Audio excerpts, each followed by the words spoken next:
And joining us now with more insight is Bart Van Ark. He's the chief economist at the Conference Board, which put together the survey.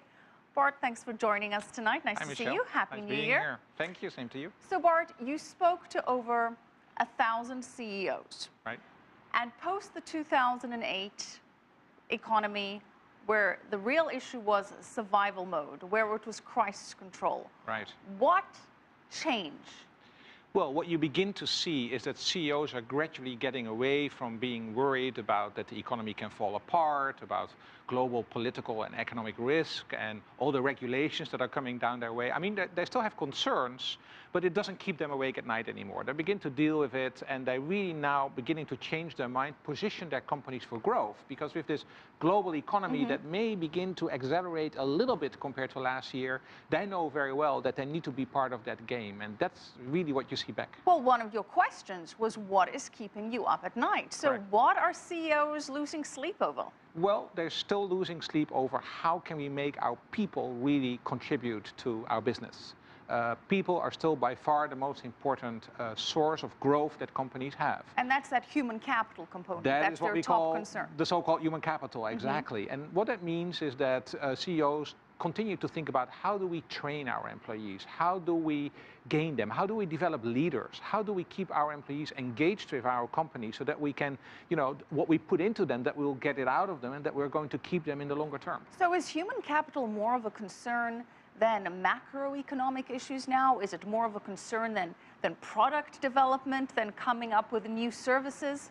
Well, interestingly, over all the years, the Conference Board has done this for 14 years, the survey. Human capital is always important. When the economy is up or down, you care about making sure that the skills of your people are there. So it's there. But what we're now beginning to see is that CEOs are beginning to link that human capital with the capability to innovate, with the capability to become more efficient, and in particular, very important this year, that relationship with customers in order to really get more focused on the customer. That was a real change compared to previous years. That's coming up now, and you need your employees to do that. And why do you think we've seen this shift? Oh, I think that is really because the consumer is going to be the driver of global economic growth, whether it's emerging middle classes in China or whether it is the consumer in the United States. You need to make sure that you are very close to that consumer. And a lot of the new technologies and the new services are indeed about that close relationship with the customer. Let's talk a little bit about your survey, your methodology. You interviewed over 1,000 CEOs. Which regions in the world did mostly of the respondents come from, and across which sectors and industries? Yeah, we had 1,020 responses to our survey. Pretty much around the world, actually 40% of our responses are coming from Asia.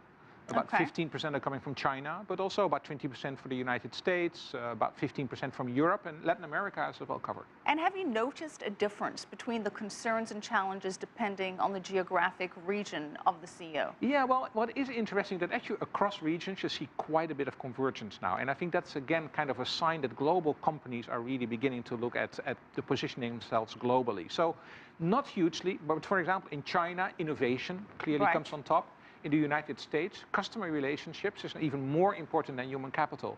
But we had another question. Another question was so-called hot button issues. This is kind of what are sort of the things that you're really concerned about right now? What came out there almost around the world was big data. They really cared about what are we going to do with big data.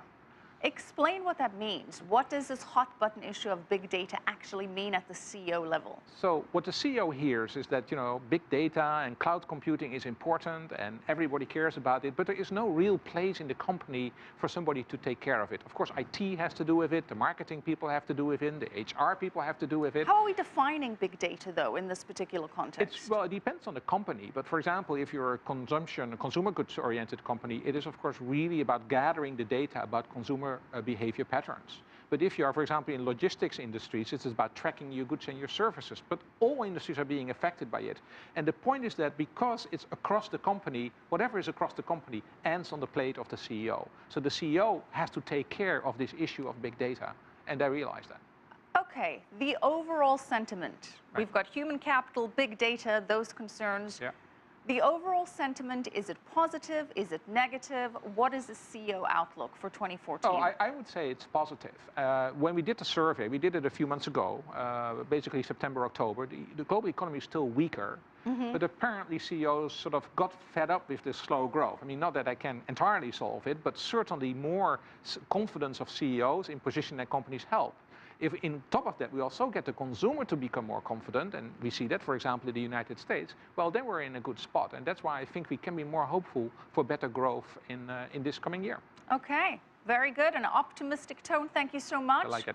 Bart Van Ark, Chief Economist at the Conference Board. And just